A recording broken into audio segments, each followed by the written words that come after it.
পৃথিবীটা খুব স্বার্থপর। এখানে তোমার জন্য ইমোশন দেখানোর সময় কারো নাই।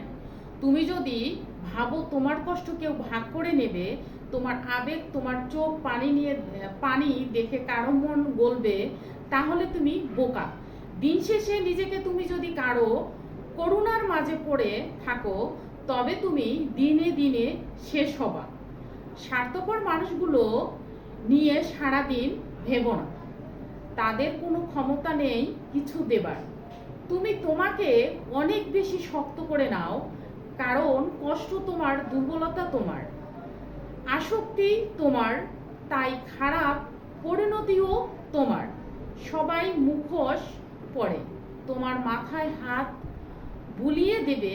মাঝে মাঝে কারো কারো আসল রূপটা বেরিয়ে পড়লে তার উপর নতুন মুখোশ পরে হয়তো আরেকবার ধোকা দিবে।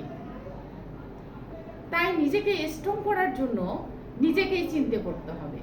অন্ধকারে মুখোশ খুললে মানুষগুলোকে চেনা যায় না, কিন্তু কুৎসিত স্বার্থপর রূপটা ঠিকই বেরিয়ে পড়ে। তাই নিজের কথা ভাবুন, নিজেকে ভালোবাসুন। হ্যাঁ, কারো মুখোশ খুলে যাওয়ার কষ্ট পেয়ে ভেঙে পড়াটা পুরোটাই একটাই তোমার বোকামি। তাই নিজেকে সচেতন রাখুন। এই মুখোশধারী মানুষগুলোর কাছ থেকে নিজেকে এড়িয়ে নিন, বরং তাদের বিষাক্ত মানসিকতা আর সাহচর্য থেকে মুক্ত হতে পেরেছেন তা ভেবে বড় করে শান্তির একটা নিঃশ্বাস নিন আর নিজেকে ইমপ্রুভ করুন। দেখেন, এর দুঃখ বইতে বইতে বারবার হোঁচট খেতে খেতে এক সময় আর সহনশীলতা থাকে না।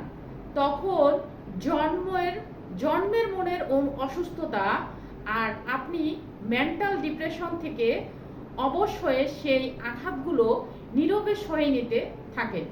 মানসিকভাবে সরে আসার কোনো অপশন তখন আর খুঁজে পাচ্ছেন না। তাই নিজেকে সময় দিন, নিজেকে ভালোবাসুন, নিজেকে গুরুত্ব দিন, নিজেকে প্রায়োরিটি দিন। নিজেকে বাজারের পুঁটি মাছের মতন সস্তা করবেন না কারো কাছে। যে আপনার কদর বোঝে না, তার হাতে নিজেকে তুলে দিবেন না। বারবার ভেঙে ফেলার সুযোগ দিবেন না, বরং মানসিকভাবে নিজেকে শক্ত করে গড়ে তোলার চেষ্টা করতে হবে।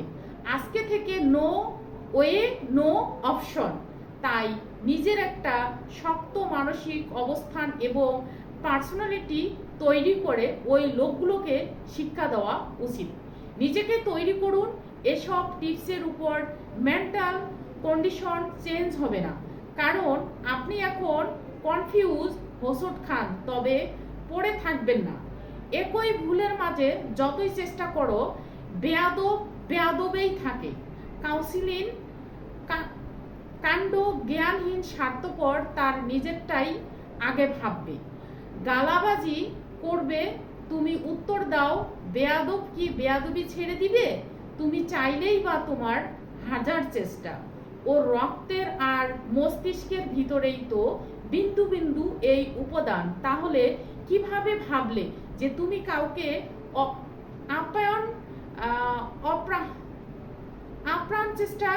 আপ্রাণ চেষ্টা করে পরিবর্তন করবে?